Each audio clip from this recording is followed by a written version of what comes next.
안녕하세요. 사람 먼저 생각하는 휴고성형외과의 양성혁 원장입니다. 오랜만에 찾아뵙게 됐는데요. 오늘은 그동안 제가 안면과장 수술하면서 많이 받았던 질문 중에서 흉터, 이 흉터에 대해서 한번 소개해 드리려고 합니다.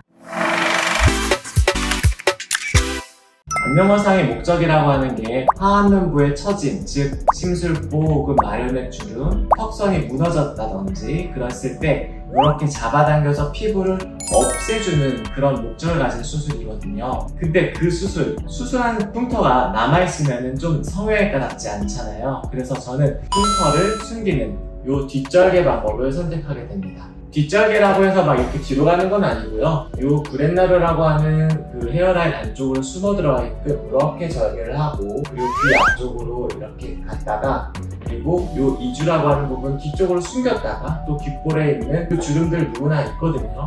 이 주름 따라서 동그랗게 지나가서 올라갔다가 다시 머리카락 안쪽으로 숨겨주는 그런 절개를 이용해서 수술하곤 합니다. 뒷절개의 장점은 아무래도 절개라고 하는 선들은 흉터라는 게 남게 되고 선이라고 하는 그런 부분들이 남게 되는데, 이 선이 숨겨지는 장점이 있어서 나중에 6개월, 1년 정도 됐을 때 선이 하나도 안 보여요 라고 하면서 이제 얼굴 라인은 정리 싹 되고 흉터는 안 보이고, 그러니까 감쪽 같다 라는 얘기를 많이 들을 정도로 깔끔하게 정리될 수 있거든요. 그런데 정말 처짐이 많은 경우에는 그 잘라내는 양도 많아지다 보면 절개를 이렇게 했을 때 요만큼 피부가 없어져 버려요.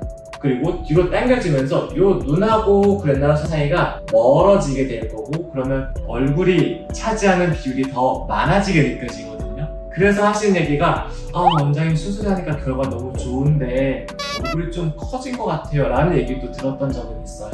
그래서 이렇게 브렛나루가 너무 짧게 내려온다거나 아니면 흉터가 가려지진 못할 만큼 짧은 머리 가지신 분들이라면 저는 앞절개 라인도 권해드리고 있어요. 이 앞절개를 하면 이 브렛나루 앞에 라인에 따라서 이렇게 절개하면서 귀로 넘어가는 그런 절개 라인을 말해요. 이 절개는 특징적인 장점은 늘어나 있는 피부를 이렇게 올려서 그 라인에서 없애주기 때문에 브렛나루 위치, 그 눈하고 요 모발까지의 거리 감각 그런 건 다 똑같이 유지가 될 거예요. 단점은 아무래도 보여질 수도 있겠다라는 요 위치잖아요. 그게 약간 희미하게 선처럼 보여질 수는 있다라는 그런 단점이 있을 거예요. 지금까지 앞절개와 뒷절개에 대해서 말씀드렸는데 그런 어떤 절개가 나한테 어울릴까? 라고 하는 부분이 또 궁금하실 수 있을 거예요. 그런 부분들은 사실 상담 오시게 되면 저하고 얘기를 통해서 이건 이렇게 될 것 같아요, 요거는 요게 더 나을 것 같아요 라고